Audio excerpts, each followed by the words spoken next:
नमस्कार दोस्तों, मैं अमित पांडे आप सभी का हमारे YouTube चैनल शिक्षित भारत में स्वागत करते हैं। आज हम RRB group D number system का प्रीवियस ईयर क्वेश्चन पर डिस्कस करने वाले हैं। नेक्स्ट सवाल में हमने क्या बताया था, एक्सपोनेंट के बारे में बताया था, क्या एक्सपोनेंट होता है, पावर क्या होता है, कोफिशिएंट क्या होता है, इसके बारे में हमने डिस्कस किया था। उसके बारे में सारे सवाल लगाए हुए थे। आज हम चलेंगे, आज हम फैक्टर यूनिट डिजिट में और फैक्टर के बारे में कुछ जानेंगे। उसके बारे में सारे सवाल लाए हुए हैं जो प्रीवियस ईयर सवाल में आपके आए हुए हैं ग्रुप डी में और एनटीपीसी में। ठीक है, चलिए आइए चलते हैं। Problem base of unit digit. देखिए पहले थोड़ा सा आप जान लेते हैं कि यूनिट डिजिट और क्या होता है और गुणनफल क्या होता है, फैक्टराइजेशन क्या होता है। ठीक है, इसके बारे में थोड़ा डिस्कस कर लेते हैं तब आगे सवाल पर चलते हैं। ठीक है, देखिए यूनिट डिजिट क्या होता है, यूनिट डिजिट किसको बोलते हैं, यूनिट डिजिट किसको बोलते हैं। देखिए 5 है, 5 इंटू 4, 5 इंटू 4 कितना होता है 20। 20 में ये क्या यूनिट डिजिट है, इसको क्या बोलते हैं यूनिट डिजिट। क्या बोलते हैं इसको, यूनिट डिजिट बोलते हैं। सो क्या बोलते हैं यूनिट डिजिट। अगर मान लीजिए कितना भी बड़ा नंबर है 543 इंटू 8, अगर आप इसका मल्टीप्लीकेशन करेंगे तो क्या आएगा, 4 8 जा 4 8 3 जा 24 2, ये 2 आपका क्या हो जाएगा, यूनिट डिजिट हो जाएगा। क्या हो जाएगा, ये यूनिट डिजिट हो जाएगा।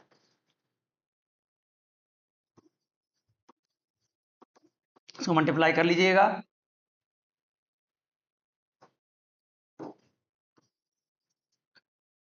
4 2 8 4 जा 32,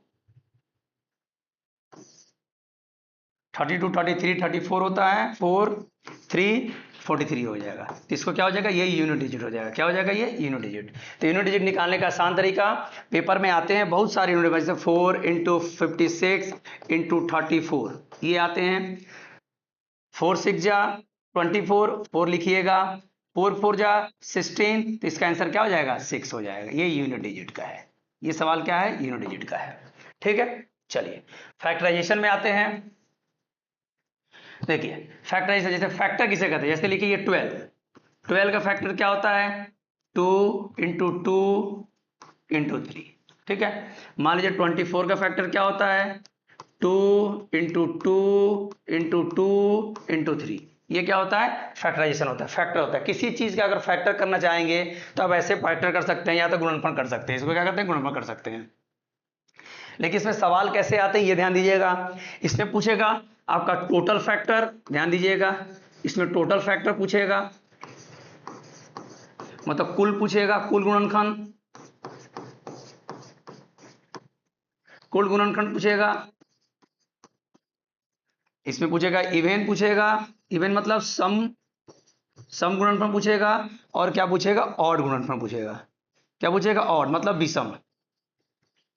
देखिए ध्यान से देखिएगा कैसे करते हैं। जैसे देखिए हम 24 का लेके चलते हैं, 24 को क्या लिख सकते हैं, 2 के पावर 3 इंटू 3। ध्यान देखिएगा, 2 के पावर 3 इंटू 3।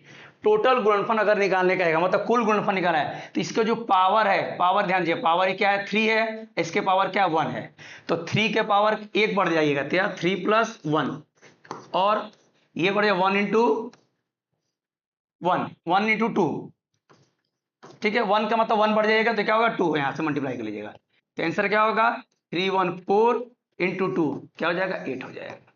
क्या हो जाएगा, 8 हो जाएगा। ये ध्यान दीजिएगा, पावर को बस आपको बढ़ना है, पावर को क्या बढ़ना है, जैसे 3 का है तो 3 का पावर क्या ले 4 लिख दिए, 1 का क्या है 2, तो ये क्या हो जाएगा 8 हो जाएगा। ध्यान रहेगा। सेकंड चीज देखिएगा, इवन नंबर। देखिए इवन नंबर और odd number, even number odd number में थोड़ा ध्यान दीजिएगा। जैसे लिखा 2 के पावर 3, 2 के पावर 3 और 3 के पावर 1 है। ठीक है, तो इवन नंबर में क्या होता है, सम नंबर अगर बोलेगा तो सम के लिए केवल आप 3 ही लिखेंगे, जितना पावर रहेगा वो लिख लीजिए, और बाकी 1 का क्या हो जाएगा 2, 3 2 जा क्या हो जाएगा 6 हो जाएगा, 3 2 जा क्या हो जाएगा 6 हो जाएगा। ये ध्यान दीजिएगा। अब लिखा ऑड विषम नंबर, देखिएगा विषम के लिए क्या लिखेंगे, जैसे आपका 2 के पावर 3 इंटू 3 के पावर 1 है, तो विषम के लिए क्या लिखेंगे, तो देखिए ये 3 है तो ये 3 का 1 बस इसको छोड़ देंगे, इसका क्या होगा 1 इंटू 2 क्या हो जाएगा 2 हो जाएगा। क्या हो जाएगा 2 हो जाएगा। ठीक है, ये ध्यान दीजिएगा। तो ये ऑड है, ये सम हो गया, ये विषम हो गया, और ये हो गया। ठीक है, चलिए नेक्स्ट सवाल पर चलते हैं। देखिए आइए पहला सवाल देखिए, 9 के पावर 6, 12 के पावर 4, 7 के पावर 3 अभाज्य गुणनखंड बोला है। क्या बोला है? अभाज्य गुणनखंड। क्या पूछा? अभाज्य गुणनखंड का योग ज्ञात कीजिए। क्या बोला? अभाज्य गुणनखंड का योग ज्ञात कीजिए। देखिए अभाज्य क्या होता है? Prime factor. तो आपको पहले मालूम हो जाए प्राइम फैक्टर होता क्या है। प्राइम नंबर, प्राइम नंबर होता क्या है?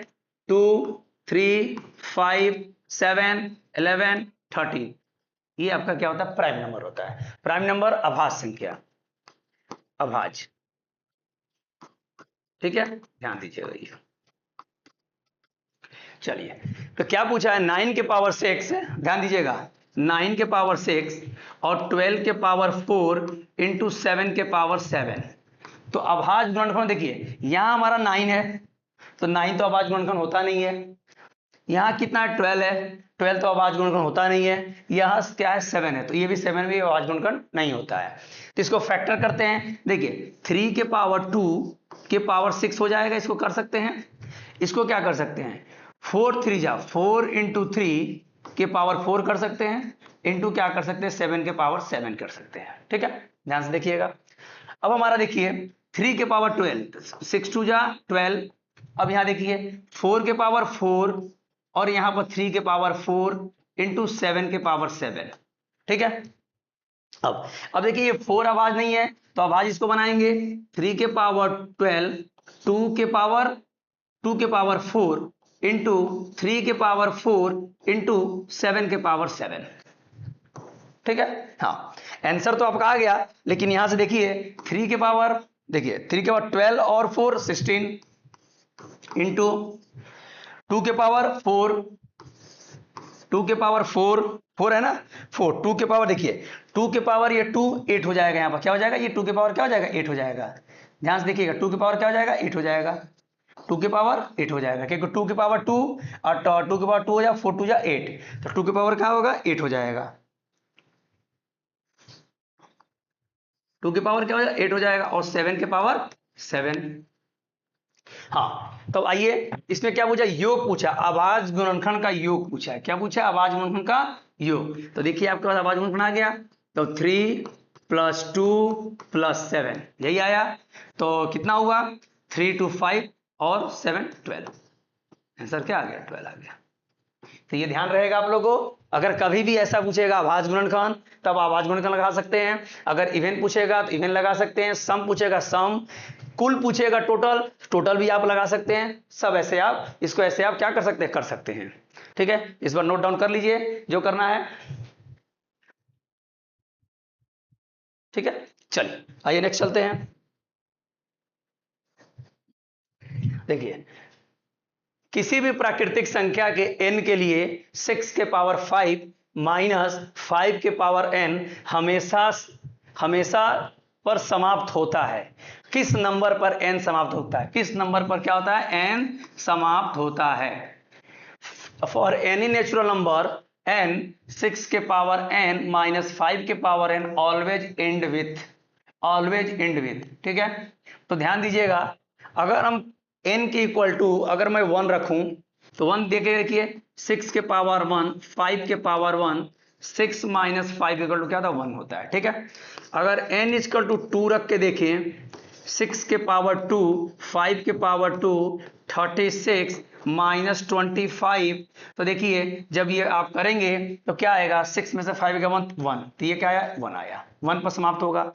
n के पावर 3 रखिए, 6 के पावर 3 5 के पावर 3 216 माइनस 125 इक्वल टू, देखिए क्या आएगा? 6 में से 5 गया 1, 11 में से 2 गया क्या होता है? 9, 1 आया। ठीक है, तो कभी भी किस पर समाप्त होगा? 1 पर। तो आप कुछ भी रखेंगे, अगर यहां पर n बराबर क्या आएगा? ये 1 पर ही समाप्त होगा। किस पर समाप्त होगा? 1 पर ही समाप्त होगा। इंड हमेशा क्या रहेंगे? 1 पर ही आएगा। इंड किससे होगा? 1 से ही होगा ये। ठीक है, ध्यान रहेगा, इसको नोट डाउन आप लोग कर लीजिए, इसको नोट डाउन कर लीजिए। चलिए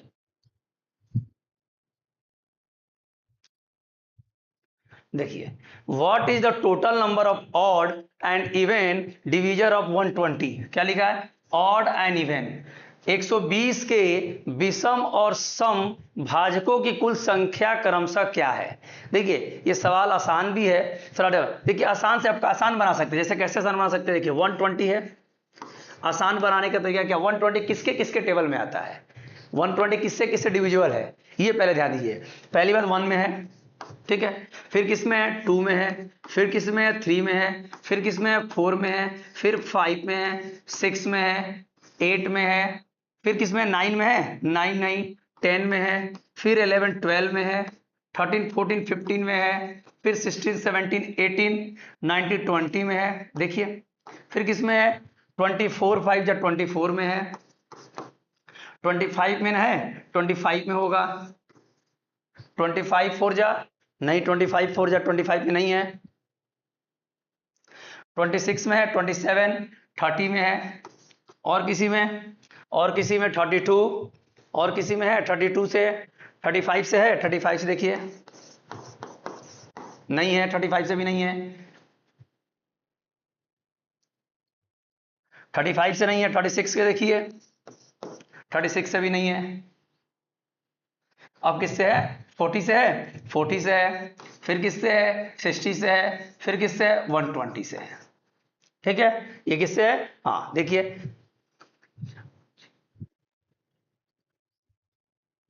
ठीक है, इससे है 120 से। अब इसमें क्या पूछ रहा है, 120 के विषम, क्या पूछा है, 120 के विषम और सम, क्या पूछा है, 120 के विषम और सम के कुल संख्या क्या है। देखिए इसमें क्या है, देखिए आप यहां ध्यान से देखिएगा, विषम कितने हैं, 1 2 3 और कितना है, 4, ठीक है, तो विषम कितना है, 4 है, ठीक है, और देखिए सम कितना है, सम कितना दिखिएगा,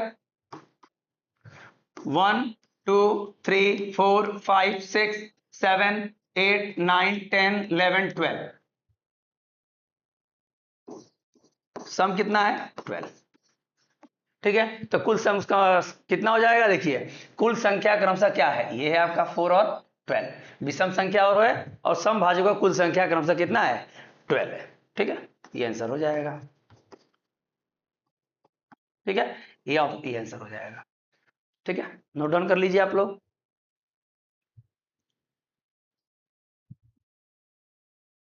चलिए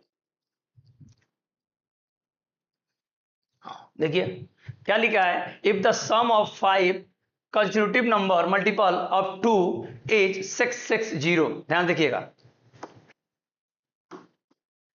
देखिए यदि 2 5 जैसे क्रमागत संख्या आता है, कभी भी क्रमागत आता है, क्रमागत मतलब क्या होता है, क्रमागत का मतलब लगातार, क्रमागत मतलब क्या होता है, लगातार जो चलती है सीरीज, उसको क्या बोलते हैं, क्रमागत बोलते हैं। जैसे 1 2 3 4, और इसमें 2 का मल्टीपल बोले 2 4 6 8 10, 3 का बोले 3 6 9 12, 4 का 4 12, 4 8 12 20, 5 का बोले 5 का 5 10 15 20 25 6, ऐसे मल्टीपल आप क्रमागत बढ़ते जाएंगे। इवन नंबर बोलेगा 2 2 4 6 8, ऑड नंबर बोलेगा 1 3 5 7 9, जैसे भी क्रमागत संख्या पूछेगा आप इससे आप कॉन्स्टेंट नंबर लगा सकते हैं। तो क्या यदि 2 के 5 क्रमागत गुणजों का योग 660 है, एक चीज लिखा हुआ है, यदि 2 के 5 क्रमागत गुणजों का योग 660 है, क्या है, तो सबसे बड़ी संख्या क्या है। तो पहली बात ध्यान दीजिएगा, तो 5 क्रमागत पूछा है, तो क्रमागत में आप लीजिए x ले लीजिए,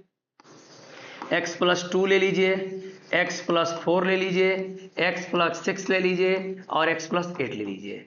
इसने क्या बोला है, गुणज 2 का, क्या बोला है, 2 का, 2x प्लस 4, 2x प्लस 8, और यहां क्या पूछा, 2x प्लस 12 और 2x प्लस 16, ये हो गया 5 क्रमागत गुणजों का योग, क्या बोला, योग, तो योग बोला, योग कर लीजिए, कितना हो जाएगा, 660 हो जाएगा, ठीक है, ऐसे ध्यान से आप सवाल लगा सकते हैं।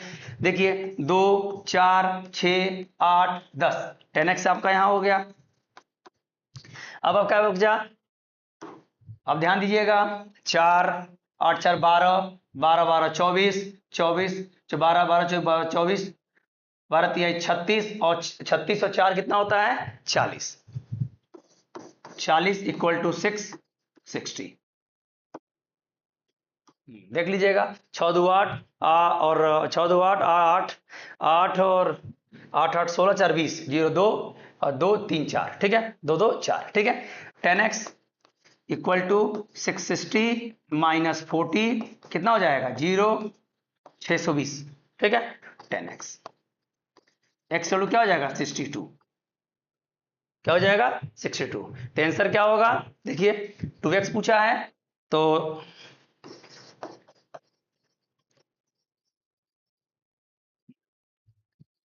ठीक है, तो कितना हो जाएगा x 2x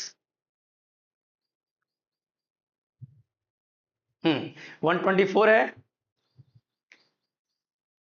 चलिए 62 आ रहा है, कितना आ रहा है 2 4 6 8 10, ठीक है 62 और 62 2x है ना, 62 में से 2x कितना होगा, फाइंड द 5 क्रमागत संख्याओं का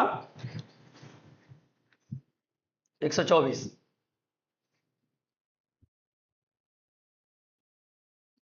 1 2 3 4, एक minute,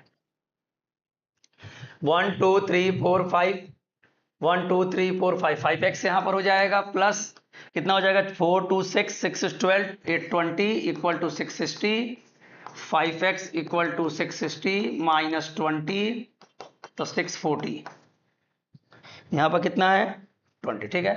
x 5x x equal to 640 by 5, 5 1 जा 5 और 5 2 जा 10 और 5 8 जा 5 8 जा 40, 5 8 जा 40, 128, 128,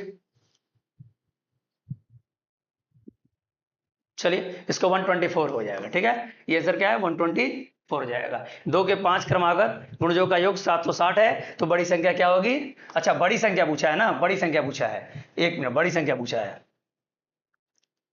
बड़ी संख्या पूछा है, तो बड़ी संख्या 124 है, तो बड़ी संख्या क्या है यहाँ पर ये x प्लस 8, x प्लस 8 है तो 124 में 8 आप करेंगे कितना हो जाएगा 8 4 12, 2 1 3 132, 132 है। 132, 8 4 12 2 3 132, 132 आंसर आना चाहिए। सबसे बड़ी संख्या 2 का गुणज में ना, तो 2x प्लस कितना है 2x प्लस कितना है 2x प्लस 16, बड़ी तो कितना होगा 62 16, 124 में 16 40, नहीं वही सही है, ठीक है।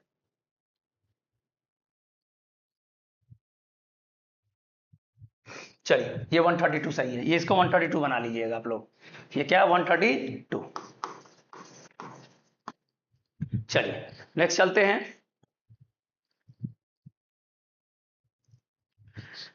How many factor of the 2 के पावर 7 इंटू 3 के पावर 4 इंटू 5 के पावर 3 इंटू 7 आर इवन।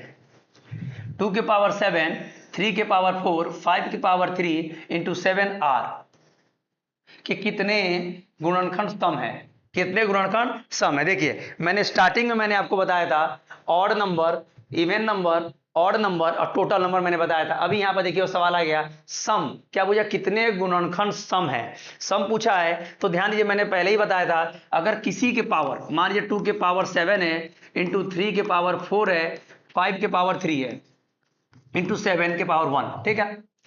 अगर किसी के पावर, किसी इवन के पावर, देखिए इवन नंबर है, इवन नंबर अगर जब भी पूछेगा, सम नंबर जब भी पूछेगा तो इसकी पावर जो होती है, इसकी पावर ज्यो का त्यों लिख देते हैं, ज्यो का त्यों लिख देते हैं, ज्यो का त्यों लिख देते हैं, ज्यो का त्यों क्या करते हैं लिख देते हैं, याद रखिए ज्यो का त्यों लिख देते हैं, ये पॉइंट याद रखिएगा। तो ज्यो का त्यों लिख देते हैं और ऑड का ऐड कर दीजिए, 7 हो गया, ठीक। 4 का क्या हो जाएगा 5 हो जाएगा, 3 का क्या हो जाएगा 4 हो जाएगा, 1 का क्या हो जाएगा 2 हो जाएगा। अब मल्टीप्लाई कर लीजिए, 7 5 जा 35 into 4 into 2, 35 into 70 into 4 equal to 280 answer, ठीक है। कितना आसान था, तो ये क्या होगा 280 आंसर हो जाएगा। ठीक है। कभी भी अगर इवन अगर पूछता है, सम नंबर पूछता है, तो सम का गुणा, सम का जो पावर होता है, सम का जो पावर होता है उसको आगे नहीं बढ़ाएंगे, केवल ज्यों का त्यों क्या करते हैं हम लोग लिख देते हैं। बाकी विषम नंबर का, बाकी विषम नंबरों का क्या करते हैं, हमें विषम नंबर का हम आगे बढ़ाकर 4 का 5 लिख देते हैं, 3 का 4 लिखे, 1 का 2 आगे करके मल्टीप्लाई करके आंसर आ जाता है। ये ध्यान दीजिएगा आप लोग, ठीक है। चलिए, हाँ देखिए क्या लिखा है, 124, देखिए 124 के पावर n, ठीक है, प्लस 124 के पावर n प्लस 1, यही है, यही है। जहां n कोई भी पूर्ण संख्या हो सकती है, कोई भी पूर्ण संख्या हो सकती है। देखिए यहां पूछा क्या, इकाई का स्थान का अंक ज्ञात कीजिए। इकाई का स्थान, मान लीजिए आप n इक्वल टू 1 रखते हैं, मान लीजिए n इक्वल टू 1 रखते हैं, चाहे पहले ऐसे करिए इसको, जैसे 124n है, 124n है, ठीक है, प्लस 124 के पावर n प्लस 124 के पावर 1, ये हो गया। अब देखिए ये हो गया। अब 124n कॉमन निकालेंगे तो क्या बचेगा, 1 प्लस 124 लिए बचेगा, ये आप कर लीजिए।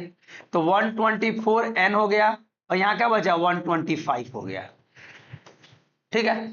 अगर मान लीजिए n इक्वल टू यहां 1 रखते हैं, तो यहां 1 रखेंगे, मान लीजिए अगर आप रखेंगे तो क्या आएगा, 124 इंटू 125 आएगा। तो मैंने पहले ही सवाल में स्टार्टिंग में बताया था, डिजिट का मल्टीप्लाई करेंगे, 4 5 या क्या होता है 20 होता है, तो यूनिट डिजिट क्या होता है, 0। इसको क्या बोलते हैं, यूनिट डिजिट, इकाई अंक। क्या बोलते हैं, इकाई अंक। क्या बोलते हैं इसको, इकाई अंक, ठीक है। तो इसको क्या बोला, ये क्या हो जाएगा, 0 हो जाएगा, ठीक है। अगर कुछ भी रखते हैं, कुछ भी, अगर मान लीजिए n इक्वल टू, अगर मान लीजिए 1, डायरेक्ट अब करते हैं, देखिए डायरेक्ट,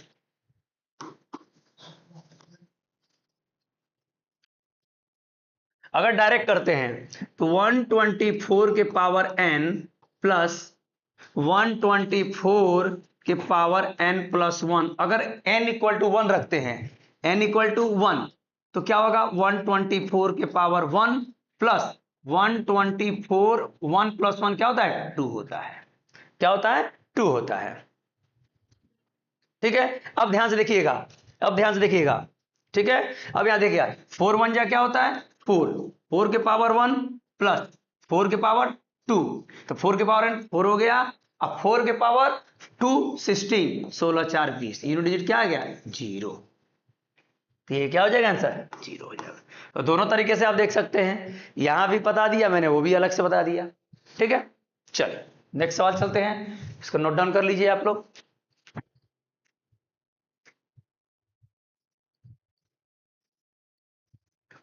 चलिए लिखा, what is the unit digit, unit digit फिर आ गया, यूनिट डिजिट, यूनिट डिजिट फिर आ गया। यूनिट डिजिट क्या बोला, निम्नलिखित गुणनफल में इकाई अंक क्या है, इकाई अंक, इकाई अंक पूछा, यूनिट फिर से आ गया, इकाई अंक। ध्यान देखिएगा लिखा क्या है, 91 multiply 92 multiply 93 multiply dot dot 99 तक आप पूरा लिख लीजिए, 94 95 96 97 98 99। एग्जाम में आप लोग इतना मत लिखिएगा, बस आपको बताने के लिए मैं बता रहा हूं मैं, ठीक है। इकाई अंक क्या होगा, एक चीज आप लोग नोटिस करिएगा, सबका मल्टीप्लाई करने की जरूरत नहीं है, सबकी मल्टीप्लाई करने की जरूरत नहीं है। आप एक चीज देखिएगा, कभी भी मल्टीप्लाई देखिए, 5 है आपके पास, क्या है 5 है, क्या ये 5 है, ये 5 है और ये 4 है, देख रहे हैं। तो 5 4 जा क्या होता है, 20 होता है, तो ये 0 हो गया।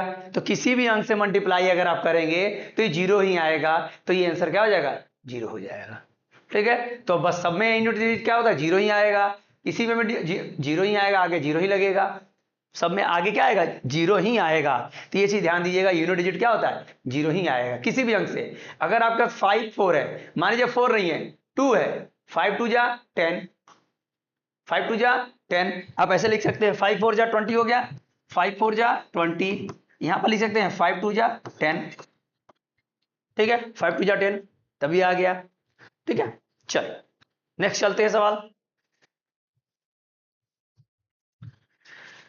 Find the number of factor, factor देखिए, number of, find the number, कितने फैक्टर हैं, कितने फैक्टर हैं 4200 के गुणनखंड की संख्या ज्ञात करें। मैंने पहले ही टॉपिक में आपको तीनों चैप्टर में मैंने बता दिया था, तीनों एक बताया था, इवन नंबर, ऑड नंबर और टोटल नंबर, सम संख्या, विषम संख्या और कुल संख्या। चलिए इसका फैक्टर करते हैं, आइए फैक्टर करते हैं इसका। देखिए 4200 है, चलिए फैक्टर करते हैं। पहले फैक्टर करना आसान है, 2100 बराबर 2101050, ठीक है, फिर 2525, ठीक है, सही है। चलिए 5 से जाएगा 5105, 5 से जाएगा 5 2 जा 1, ठीक, 3 से जाएगा 3 7 जाइए 7 1 जा 7, ठीक है, ध्यान दीजिएगा। टोटल पूछा है, आइए 2 के पावर 3 है, वेरी गुड। ये देखिए 3,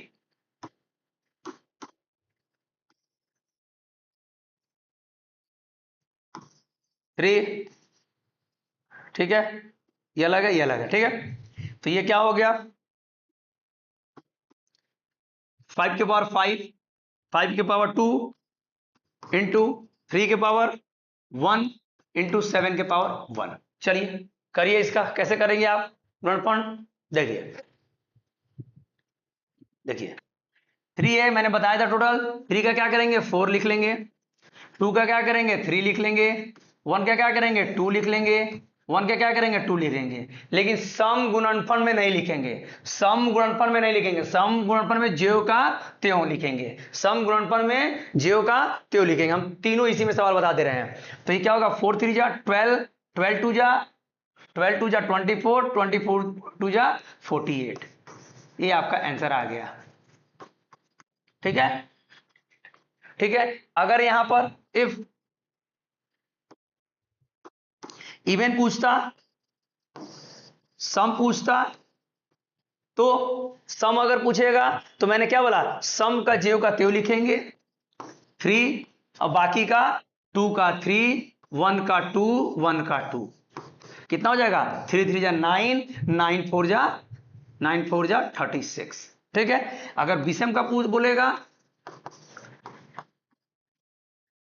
ऑड का ये हम लेते नहीं है, ऑड में ये हम सम को छोड़ देते हैं, बाकी 2 का क्या हो जाएगा 3, 1 का 2 और 1 का 2, 3 2 जा 6, 6 2 जा 12, ये आंसर हो जाएगा, ठीक है, याद रहेगा। 3 मैंने बताया, एक सवाल से मैंने क्या बताया 3 क्वेश्चन बताया मैंने,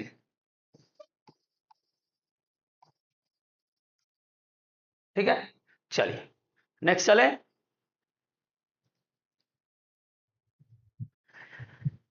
how many factor does the number of 11288, कितने गुणनफल हैं इसके, देखिए कितने, वही सवाल फिर आ गया, कितने गुणनफल है निकालिए 12288, चलिए निकालिए 2 12 6 1 4 4, ठीक है, 2 3 0 7 2 2 1 5 3 6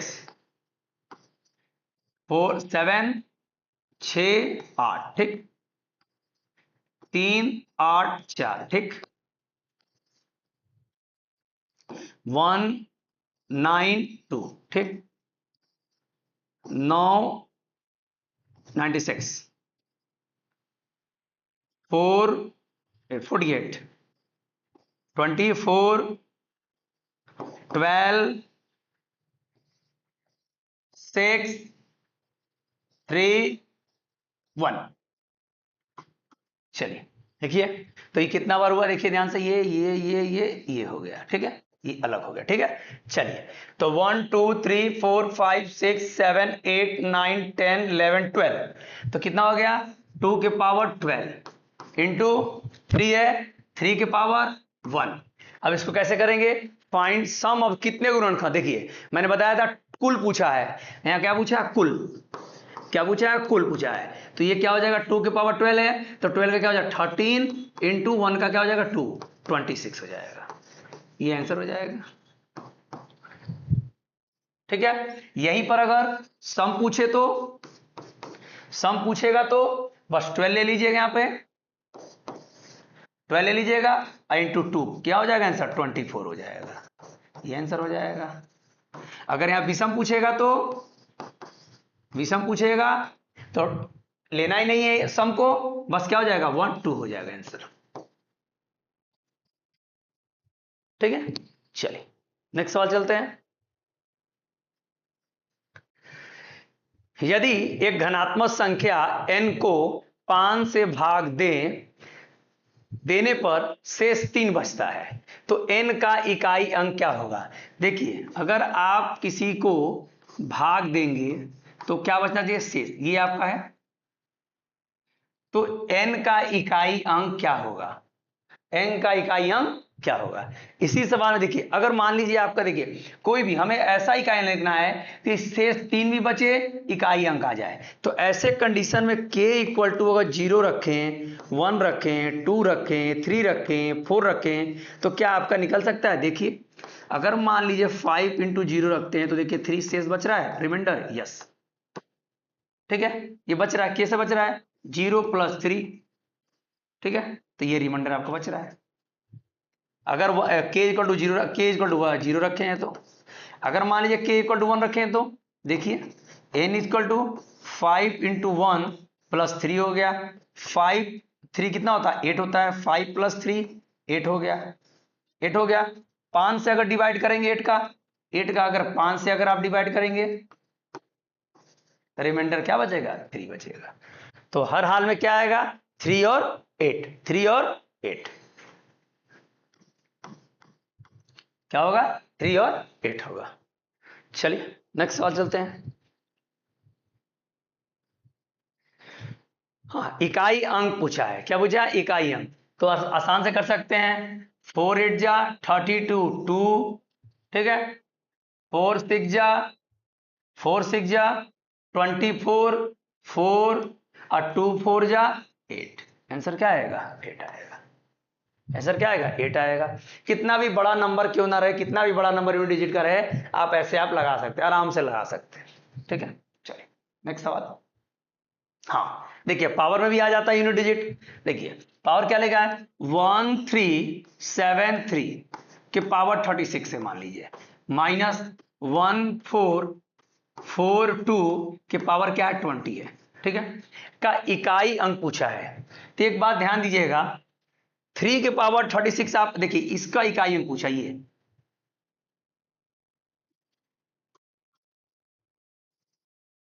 ठीक,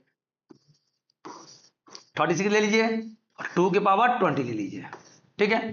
तो आप एक बात बताइए, 3 के पावर 36 तो क्या लिख सकते हैं 9 इंटू 4 लिख सकते हैं बराबर, और 2 के पावर को 20 क्या क्या लिख सकते हैं 5 इंटू 4 लिख सकते हैं बराबर। देखिए लिख सकते हैं इसको, हाँ।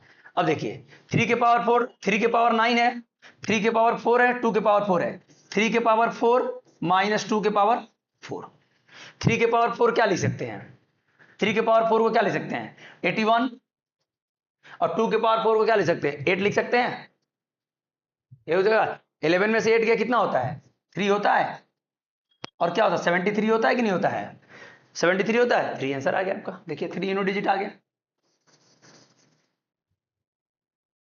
ठीक है। या क्या, देखिए इसकी पावर जरूर लेते हैं, जो सेम रहता है ना सेम की पावर जरूर लेते हैं, सेम की जो पावर आती है देखिए ये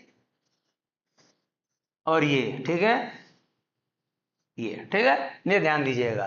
तो इसकी पावर लेते हैं क्योंकि सेम, देखिए जब हमारी पावर ये सेम रहती है ऊपर वाला, तो नीचे से क्या करते हैं ये पावर मल्टीप्लाई करके माइनस करके आंसर ला देते हैं, ध्यान रहेगा इस बात को। चलिए नेक्स्ट चलें।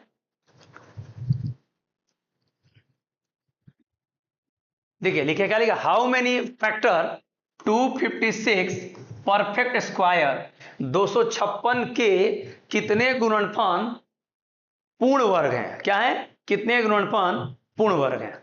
चलिए देखिए 256 के कितने गुणनफल पूर्ण वर्ग है, देखिए 256 का पूर्ण वर्ग चाहिए मुझे, तो ये कौन है 4 भी है, 16 भी है, और कौन सा है 64 भी है, और कौन सा है 256 भी है। देखिए आप कैसे कर सकते हैं, देखिए 1 है, 1 के पावर 4 कुछ भी कर सकते हैं, 2 के पावर 2, इसको क्या 2 के पावर 4, ठीक है, 2 के पावर 2, 2 के पावर क्या 16, 6 हो सकता है, 2 4 1664, और 2 के पावर कितना हो जाएगा, 2 है, 4 है, 6 है, 2 के पावर 16 64 हो जाएगा, 64 तो कितना हो जाएगा, 2 4 6 8 हो जाएगा। देखिए 2 के पावर 8 कितना होता है 164, ठीक है। तो कितने हुए, कितने पूर्ण वर्ग हैं, तो कितने पूर्ण वर्ग हैं देख लीजिए आपके सामने, 1 2 3 4 5, 1 2 3 4 5, टोटल कितने हैं 5, कितने हैं टोटल 5, ठीक है। चले नेक्स्ट चलते हैं, क्या लिखा है, इनमें से किस संख्या के भाजकों की संख्या सबसे अधिक है, मतलब किसका डिजिबिलिटी ज्यादा है, ये सवाल दिया है, ऑप्शन ये दिया हुआ है, ठीक है। तो सब ऑप्शन को हम लोग चेक करेंगे तब इसका आंसर निकलेगा, ठीक है। चलिए आइए देखते हैं, ऐसे लिखा 156, 156, फिर क्या लिखा है 240, फिर क्या 172 और 200, ठीक है। चलिए 256 का निकालिए, 14 7 मरते में, 16 8, 6 3 18 9, 3 से 13, 31 जा 30, ठीक है। 120 60 30 15 51, 8 6 4 3, 100 50 25 5 1, ठीक है। आसान है, देखिए 2 के पावर क्या है 2 है, 3 के पावर 1, 13 पावर 1 किसका है 3 इंटू 2 इंटू 2, मैंने बताया था 3 2 जा 6 6 2 जा 12। चलिए इसका देखिए 2 के पावर 1 2 3 4, 3 के पावर 1, 5 के पावर 1, तो 4 का क्या बोला था मैंने 5, 1 का क्या बोला था 2, 1 का क्या बोला था 2, 5 2 जा 10, 10 2 जा 20, ठीक है। चलिए इसका देखिए 2 के पावर 2, 43 के पावर 1, तो 2 का क्या होगा 3 और 1 का 2, 3 2 जा 6। चलिए ठीक है, ये देखिए 2 के पावर 3, 5 के पावर 2, तो 2 3 का क्या हो जाएगा 4 और 2 का क्या हो जाएगा 3, 4 3 जा 12। देखिए तो आप खुद बताइए किसका पावर सबसे ज्यादा है, पावर किसका 240 का पावर सबसे ज्यादा है, किसका है 20, 20 ज्यादा है ना, ये 12 कम है, ये 6 कम है, 12 कम है, तो ये क्या हो जाएगा, एक बार और चेक कर लीजिएगा 3 2 2, 3 2 जा 6, 6 2 जा 12, ठीक है। चलिए ये देखिए जब तक आपको नंबर ऑफ फैक्टर ना आवे, जब तक नंबर ऑफ फैक्टर गुणनफल ना आता है तो उसका एक बार घर पर आप प्रैक्टिस कर सकते हैं, प्रैक्टिस दिन भर करते रहिए, अगर आप प्रैक्टिस करेंगे तभी आप सक्सेस हो पाएंगे, बिना प्रैक्टिस का कोई समाधान नहीं है, नहीं लगाएंगे सवाल एक बार एक भी नहीं आने वाले, क्योंकि अलग अलग प्रकार के सवाल आते हैं, ये ध्यान दीजिएगा। चलिए आइए नेक्स्ट, लास्ट सवाल है ये, आइए देखिए क्या लिखा है 3 5, देखिए 3 4 5 1 के पावर 51, अब यहां देखिएगा 5 3 1 के पावर 43, यूनिट डिजिट पूछा है क्या इसमें, फाइंड द यूनिट डिजिट, अच्छा इकाई अंक पूछा है, यूनिट डिजिट पूछा है, ठीक है। देखिए ये 1 है आपके पास, ये 1 है आपके पास, ध्यान दीजिएगा ये 1 है, ये 1 है, तो 1 के पावर 51 मल्टीप्लाई 1 के पावर 43, आप मुझे एक बात बताइए किसी के पावर अगर 1 के पावर कोई भी अंक डिजिट आता है तो आंसर क्या आता है 1 आता है, और 1 किसी के पावर डिजिट 1 रहता है तो क्या आता है आंसर 1 आता है, तो किसी में किसी का मल्टीप्लाई करते हैं 1 का क्या आता है 1 ही आता है, याद रखिएगा, ठीक है। तो आज आपका क्लास यहीं तक रहेगा, कल हम डिस्कस करेंगे, कल आपको डिस्कस करें प्लेस वैल्यू और फेस वैल्यू में, याद रखिएगा कल हम डिस्कस करेंगे प्लेस वैल्यू क्या होता है और प्लेस वैल्यू और फेस वैल्यू। प्लेस वैल्यू क्या मतलब स्थानीय मान। ये सवाल ग्रुप डी में पूछता है, स्थानीय मान। ये ग्रुप डी में सवाल पूछता है स्थानीय मान और अंकित मान। एक एक चैप्टर हम धीरे धीरे आपको लेकर चलेंगे। इसके बाद मेरा नेक्स्ट टॉपिक, इसके नेक्स्ट टॉपिक क्या रहेगा, एलसीएम और एचसीएफ। क्या रहेगा, एलसीएम और एचसीएफ। ठीक है, धीरे धीरे हम चलेंगे, धीरे धीरे आपके मुकाम पहुंचेंगे। अभी भी देखिए, अभी आप एएलपी का एग्जाम, रुकिए, अभी एएलपी का ध्यान दीजिएगा, एएलपी का एग्जाम अभी खत्म हुआ है। अभी एएलपी का एग्जाम क्या हुआ, एंड हो गया है। अभी क्या आना बाकी है, एनटीपीसी। अभी एनटीपीसी में कम से कम 1.5 करोड़ 1.2 करोड़ लोग फॉर्म भरे हुए हैं। 1.2 करोड़ लोग फॉर्म भरे हुए हैं, तो उसका एग्जाम कंडक्ट कराएंगे। उसके बाद ये अभी आया नहीं है, अभी कंफर्मेशन नहीं आया, हो सकता है मे बी जून या जुलाई में आवे। जून और जुलाई में आए। और आपका ग्रुप डी का जो है, ग्रुप डी जो पेपर है वो कब कराएगा, जून जुलाई में अगर आएगा तो हमारे साथ सितंबर अक्टूबर नवंबर में कराने का ये होगा।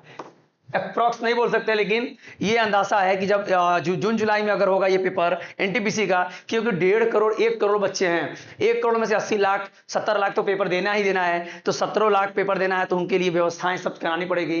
वो एग्जाम कंडक्ट कराएगा, ऑनलाइन पेपर होने वाले हैं। फिर उसके बाद ग्रुप डी आएगा। उसके बाद जो एएलपी का वैकेंसी निकला है, एएलपी 2 जो वैकेंसी निकली हुई है, 9000 की वैकेंसियां जो निकली हुई हैं, वो कंडक्ट, उसके बाद एग्जाम होगा। ये अगले नेक्स्ट साल में जाएगा हमारे अनुसार, ये जनवरी तक जाएगा, जनवरी तक। या हो सकता है पहले करा दे, या हो सकता है सितंबर में करा दे, सितंबर अक्टूबर में करा दे। क्यों, जल्दी वैकेंसी निकाला है तो जल्दी 25 में ही करा सकता है, या जनवरी 26 में कराएगा, 26 में कराएगा, 26 में। तो ये चीज थोड़ा सा आप लोग ध्यान दीजिएगा।